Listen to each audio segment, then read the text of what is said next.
Fucking, I have nothing now. I have nothing. You lit my car on fire. Is this You take my family away from me. AI? You lit my car on fire. Are you fucking kidding me? Are you No, kidding me? I don't think it Look is. what that is. That's all I fucking had. That's where the fuck I sleep and you light that shit on fire. Are you fucking kidding me? You left your cigarette. No, I didn't. A cigarette would not cause that. Yeah, it No, was. it Left a wouldn't. cigarette?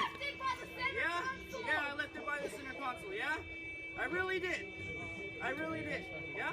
That's how I get to work! That's how I get to work! No! World You're Star. fucking going to jail! You lit my fucking car on This is fire! going on World Fuck Star. you! Ooh, there was something. No, it already did go. Stay away from it, Tell dude. him not to go over there. Hey, no. Yeah, fire extinguisher won't work here. This is a. It's all I had. Again, we're assuming from what we've seen here that she lit the vehicle on fire. So we don't know obviously what happened. She alleges there was a cigarette left in there. Who knows? But if it was, we're assuming it was, this sort of instrumental aggression where it's sort of a targeted, almost strategic act of property damage or violence. So what people who are very abusive sometimes will do, it's typically more subconscious versus them planning it out and thinking it out.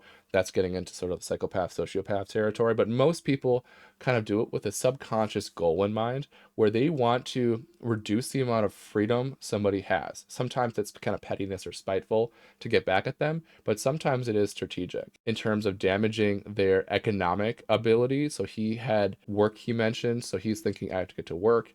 I don't have a vehicle. How am I going to get to work? So sometimes people do this to isolate people economically and also mobility wise too. You know, if in the US, at least, if you're watching from the US, almost everybody has a vehicle or relies on public transportation, but a lot of people have vehicles, and that is their primary mode to get from point A to point B, from home to work and home to work. And that is unfortunate in terms of the potential for increased force dependency. So it's possible, and it does happen, believe me, from research and my experience, that people will do these things to force dependency back on them.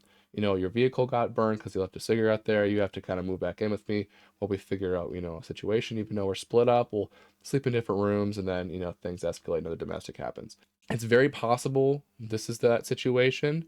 Otherwise, it could have been he left a cigarette in the car and he's just blaming her for, you know, that situation. But I think the other context here makes it a little suspicious here. So hard to tell from this, you know, minute or so we watched.